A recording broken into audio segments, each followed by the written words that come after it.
ভাগ দিয়েছে আমাকে, নবতর ভাগ দিয়েছে আমার বোন চন্দা সরকারকে। তো আমি আমার পালার পক্ষ থেকে পালার ভাগ নিয়ে একটি গান রেখে আমি বোনের কাছে একটু প্রশ্ন করে বসবো। পরের গানটি দেখি কিভাবে গাওয়া যাবে।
Shut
সম্বন্ধে আমার বোনের কাছে একটু জানতে চাই। এই নবুয়ত ছিল বুকে, নবুয়ত ছিল বুকে, বুক থেকে নবুয়ত পৃষ্ঠে গেল কেন? এটা পৃষ্ঠে গেল কেন? এটার মধ্যে মূল রহস্যটা কি?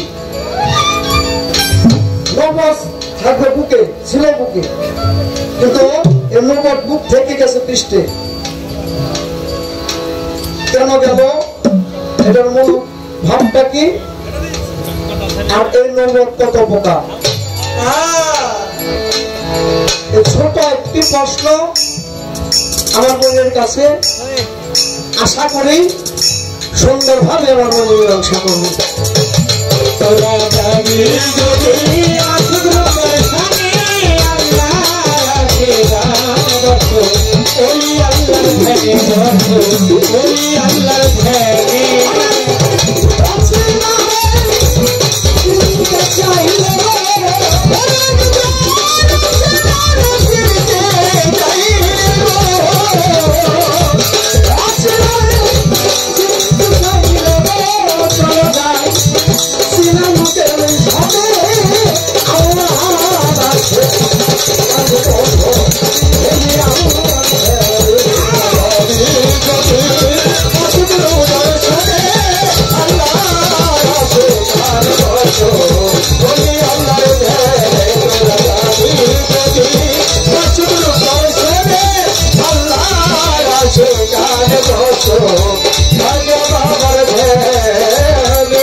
খুব সুন্দর দুটি পালা আজকে নির্ধারিত করে দিয়েছেন নবুয়ত এবং বেলায়েত। বেলায়েতের ভূমিকায় রেখেছেন করিম দেওয়ানকে, নবুয়তের ভূমিকায় রেখেছেন আমি চন্দ্রা আমাকে। বেলায়েতের পালায় দাঁড়িয়ে গান গাইলেন ভালো। আমার কাছে প্রশ্ন রেখেছেন দুইটি, একটি হচ্ছে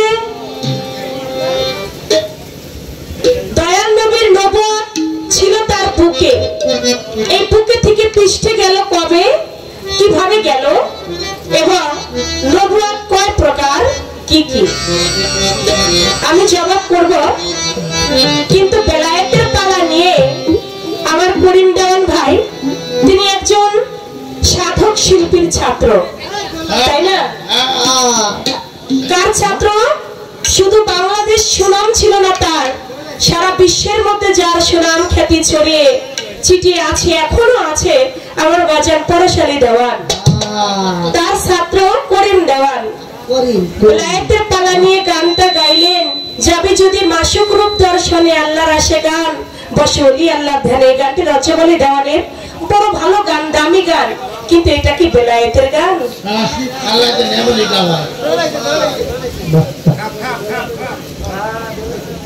দামি গান, ভালো গান, আপনি শিল্পী ভালো, গেয়েছেন ভালো, যিনি লিখেছেন তিনি তো যাকে বলা হয় জ্ঞানের প্রতি প্রচুরতি দেওয়ার, তিনিও গানটা লিখেছেন। কিন্তু এই বেলায়েতের পালার গান এটা কিনা একটু বোঝার দরকার ছিল।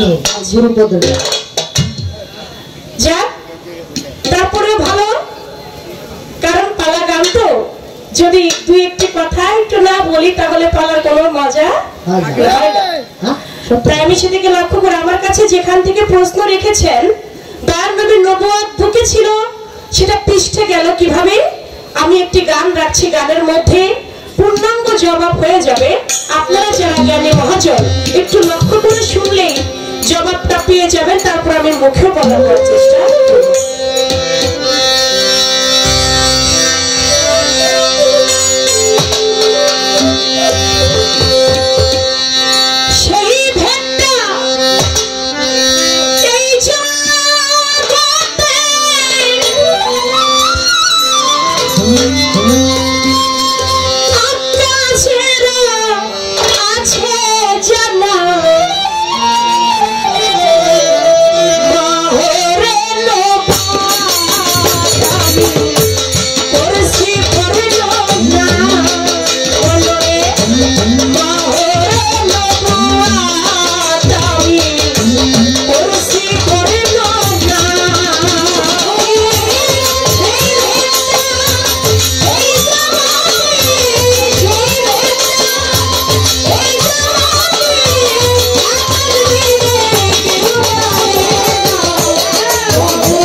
2 ঘন্টা, উঠতে গেলে 3 ঘন্টা, অন্যান্য গান 2 ঘন্টা 1 ঘন্টা, এমনি ভাবে আপনার একটা খোরাক হয়ে যায়। এত সময় ব্যাপী 9টা থেকে শুরু করে আজানের আগ পর্যন্ত শুধুমাত্র এই বাউল পালা গানটাই হয়। এ ব্যতীত অন্য কোনো গান এত সময় নিয়ে হয় না।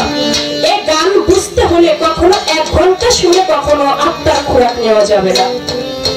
রাত্র যত গভীরে যাবে এই বাউল গানটা ততই হৃদয়ে লাগবে। এর নাম হচ্ছে পালা গান। সাধু খালিদ বয়াতি বলেছে ধর্মীয় গান, বিচার গান। যে গানে বিচার হয়, যিনি বিচার করে গান শুনতে পারে তার জন্য বাউল পালা গান। যার ভিতরে বিচার নাই, যিনি বিচার করে শুনতে পারেন না, সে যেন পালা গানের আসলে না আসে। তাই সেদিকে লক্ষ্য করে আমার গান সেই ভেদটা এই জগতে আকাশ বিনে কেউ জানে না। মহরে নবুয়ত আমি করছি বর্ণনা। বর্তমানে যদি পালা গান হয়, বেশিরভাগ গুরু শিষ্য আর এই নবুয়ত বেলায়েত পালাটাই হয়, বেশি হয়। কারণ শরীয়ত মারফত পালা দিলে একটা তর্ক বিতর্ক সৃষ্টি হয়ে যায়। যিনি মারফত গায় তিনি গালমন্দ করে মাওলানাদেরকে, আবার যিনি শরীয়ত গায় তিনি গালমন্দ করে ফকিরদেরকে। শিল্পী বায়না করে এনে যদি ফকিরদের গালমন্দ শোনায় তাহলে তো আর সেটা ভালো হয় না। এই জন্য নবুয়ত বেলায়েত পালাটা এমনই পালা, নবুয়ত কাকে ছোট করে বেলায়েতকে বড় করবো, বেলায়েতকে ছোট করে আবার নবুয়তকে বড় করবো, বিষয়টা তেমন না। একটা 500 টাকার নোট নিয়ে আমি বাজারে যাব, আমি কিছু কিনবো, আমি এপিট দিলে এপিটের 500 টাকার নোটের এপিটে যেমন মান, ওপিট করে যদি আমি দোকানদারকে দিই তার একই মান থাকবে। ঠিক তেমনি নবুয়ত বেলায়েত পালা এটা কাউকে ছোট করে দেখার মতো নয়। নবুয়তের মধ্যে আমার দয়াল নবীর মাঝে যা, আমার দয়াল নবীর নবুয়তের বিশেষ কিছু গুণাবলী আমার নবুয়তের মধ্যে আমি প্রচার করব। তিনি বেলায়েতের মধ্য দিয়ে মাওলা আলী থেকে শুরু করে সমস্ত পীর ওলি আউলিয়াদেরকে নিয়ে তিনি আলাপ আলোচনা করেন। গানের মধ্যে দেখেন তার প্রশ্নের জবাব হয়ে গেছে। তিনি বললেন যে দয়াল নবীর মহরে নবুয়ত এটা তো সামনে ছিল, তাহলে পিছনে গেল কিভাবে? তা গানের মধ্যে বলেছেন নবীর পৃষ্ঠে যখন মহর ছিল, তুমি মহরে যাহাকে বলো সে কেমন নমুনা ছিল। মিম হে মিম দাল, মিম হে মিম দাল মুহাম্মাদি নকশা নমুনায় সেই নবুয়ত ছিল। তাই বলেছে নবীর মহর, নবী যখন নূর রূপ ছিল তখন এই যে সামনে ছিল। বললো কখন সামনে ছিল? সামনের নবুয়ত পিছনে গেল কেন? পিছনে কিভাবে গেল? নবীর পৃষ্ঠে যখন মহর ছিল, নবী যখন নূর রূপ ছিল তখন মহর সামনে ছিল। ওই মহরে আপন রূপ দেখলো আর সে হইয়া তখন হইল ফালা। যখন মহর নূর আকারে ছিল, যখন নূর আকারে 70,000 বছর পর্যন্ত আমার আল্লাহ পাকের জিকির করে লা ইলাহা ইল্লাল্লাহ, লা ইলাহা ইল্লাল্লাহ, লা ইলাহা ইল্লাল্লাহ। সেই নূরের জিকিরে সন্তুষ্ট হয়ে আমার আল্লাহ পাক খুশি হয়ে গেলেন। নূরের সামনে একটা শরমের আয়না ধরলেন। যখন শরমের আয়না ধরলেন, আয়নার মধ্যে নূর তখন নিজের রূপ নিজে দেখলেন। আর যখন নিজের রূপ যখন নিজে তিনি দেখলেন, দেখা মাত্রই আমার আল্লাহ পাককে একে একে 5টা সেজদা দিলেন। যে 5টা সেজদা হইতে 5 ওয়াক্ত পাঁচজানা নামাজ দুনিয়ার বুকে আসলো। যখন একে একে সেজদা দিল, দেখেন যদি কখনো কোনো সন্তান বাবা মায়ের পায়ে হাত দিয়ে সালাম করে, বাবা মায়ের নজরটা থাকে কোথায়? তার পৃষ্ঠ দিকে। আমার আল্লাহ নবী যখন আমার আল্লাহ পাককে খুশি হয়ে নিজের রূপ যখন নিজে আয়নার মধ্যে দেখলেন, আত্মহারা হয়ে আল্লাহ পাককে যখন সেজদা দিলেন, তখন আল্লাহ পাকের নজর চলে গেল পৃষ্ঠ দেশে। আর ওই বুকের যে মহরে নবুয়ত সেটা চলে গেল পৃষ্ঠ দেশে। ওই পৃষ্ঠ দেশ থেকে, পৃষ্ঠ থেকে এই মহরে নবুয়ত প্রতিষ্ঠা পাইল এবং সেই মহরে নবুয়ত নিয়ে আমার দয়াল নবী ধরাধামে আসলেন। এজন্য বলেছে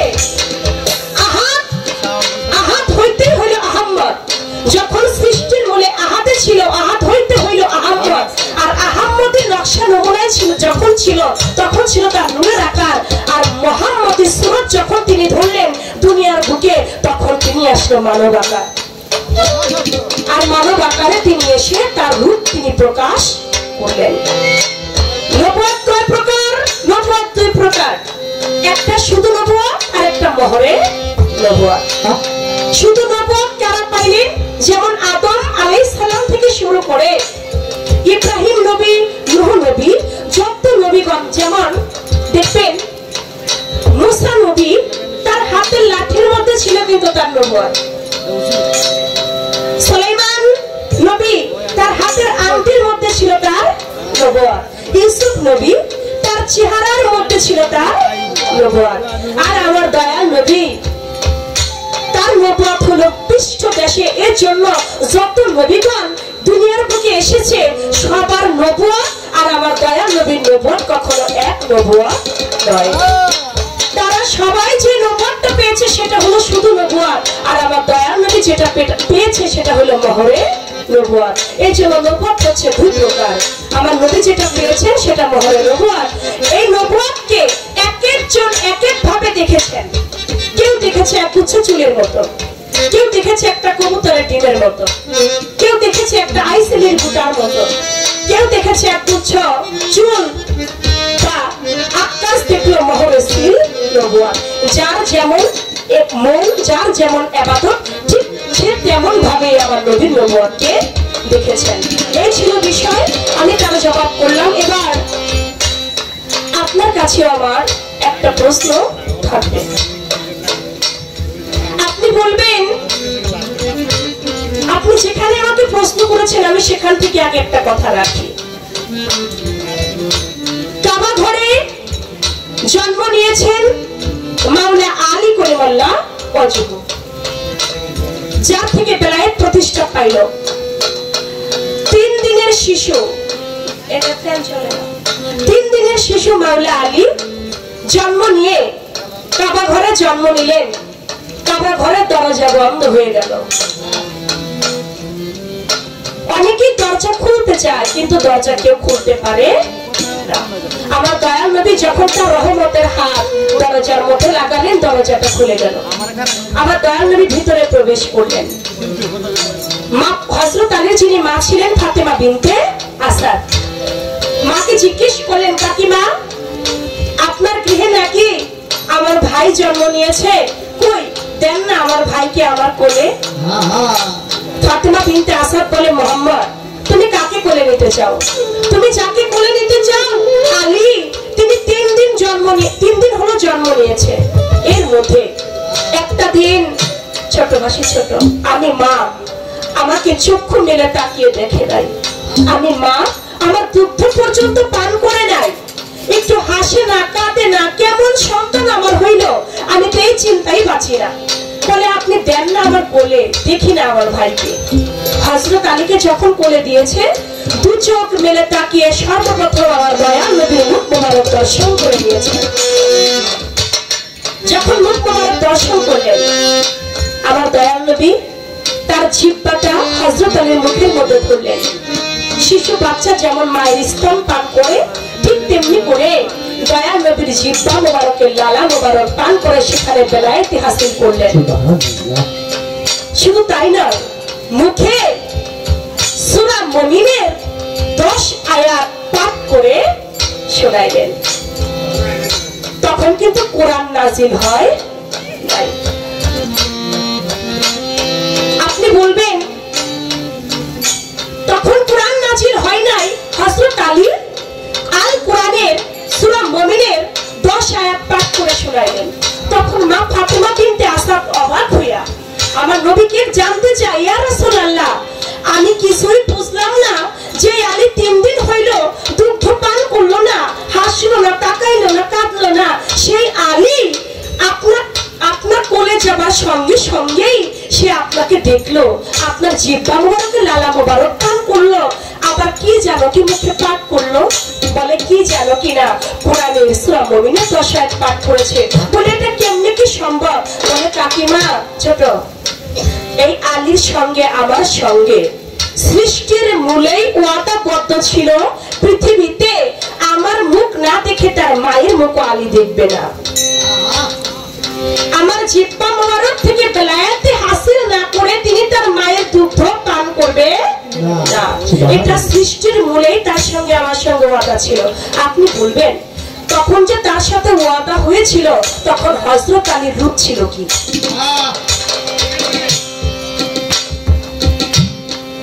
আমার দয়াল নবী এবং হযরত আলী কোথায় বসে এই ওয়াদা করেছিল, সেই জায়গাটার নাম কি? যেখানে ওয়াদা করেছিল সেখানে কারা ছিল?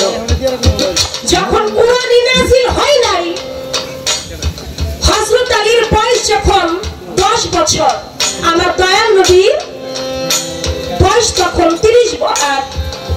40 বছর বয়সের সময় আমার দয়াল নবীর এই কুরআন নাযিল হইল 40 বছর বয়সের সময়। আপনি বলবেন হযরত আলী যখন 3 দিনের শিশু, কুরআন তখন নাযিল হয় নাই, হযরত আলীর বয়স যখন 10 বছর, তখন আমার দয়াল নবীর বয়স 40 বছর। তখন এই কুরআন নাযিল হইল। আপনি বলবেন কুরআন নাযিল হবার আগে হযরত আলী যে 10 আয়াত মুমিনের পাঠ করে শোনাইলো, এটা কিভাবে শোনাইলো, কেমনে শোনাইলো?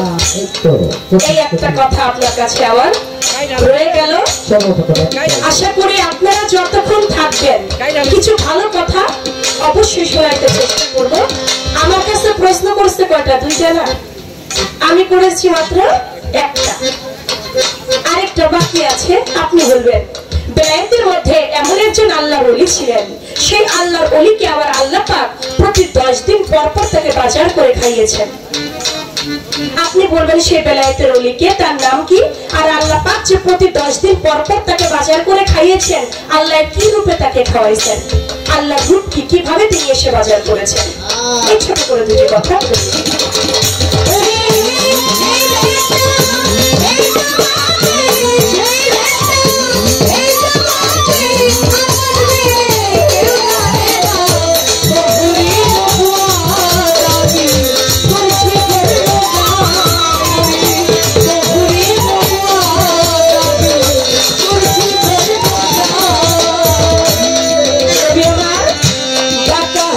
যখন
আমি সর্বপ্রথম আমার দাদা গুরু গানের প্রতি ব্রহ্মবলী সাহেবের একটি গান রাখছিলাম,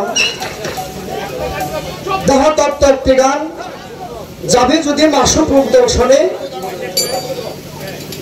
বসো আল্লাহর আসে অলি আল্লাহর ধ্যানে। আমার বোন বললেন যে বেলায়েতের এই গানটা কি বেলায়েতের গান?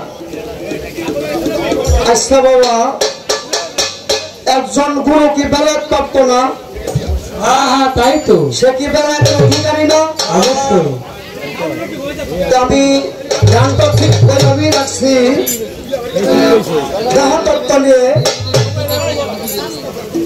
বেলায়েতের একজন জানি কামেল, একজন অলি, আল্লাহর অলি, একজন ফকির মুর্শিদ, তারা বেলায়েত প্রাপ্ত। তো আমার বোনের এইভাবে বলাটা আমাদের ঠিক হয় নাই যে এটা কি বেলায়েতের ভিতরে আছে কিনা। কামেল একজন গুরু, সে কিন্তু বেলায়েত প্রাপ্ত, বেলায়েতের অধিকারী। যাক, আমার গানের ভিত্তিতে তিনি বেলায়েতের গন্ধ বাসনা পায় না, এর জন্যই ধরছে আর কি।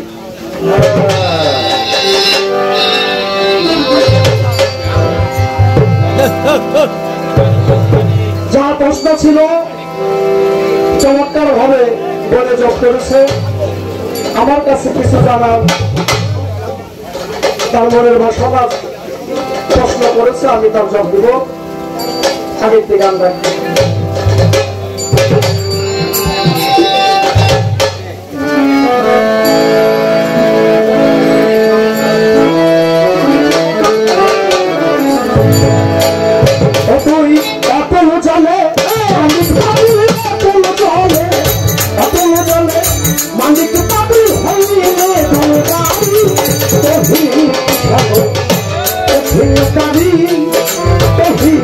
সাগর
যখন আমার হযরত মুহাম্মদ মুস্তাফা বাদল নবীর জিব্বা যখন হযরত আলীর মুখের মধ্যে দিলেন, তখন তিনি বেলায়েত প্রাপ্ত হলেন। এমনকি কোরআনের সূরা মুমিনের 10টা আয়াত পাঠ করেছে। যখনই আমার দয়াল নবীর লালা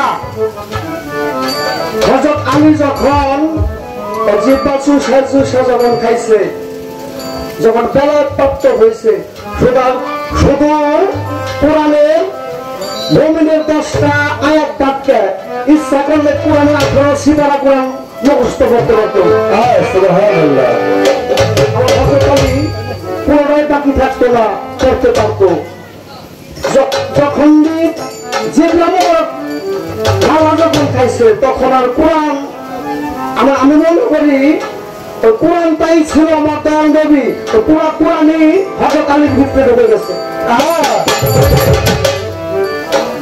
শুধু একটা 10টা আয়াত কেন, একটা সূরা কোরআনের মুমিনের সূরা একটা কেন, আরো অনেকগুলো বলতে হবে। পুরা কোরআনই চলে গেছে হযরত আলীর ভিতরে। শুধু তা না, আলী কুরুমুল্লাহ যখন মুক্তা যা বলতে তাই হয়ে গেল। তখন তার রূপটা ছিল কি? আমার হযরত আলী কুরুমুল্লাহ যখন জন্ম নেয় নাই, সে সৃষ্টি হয়েছে, তখন তার রূপ ছিল তাজ।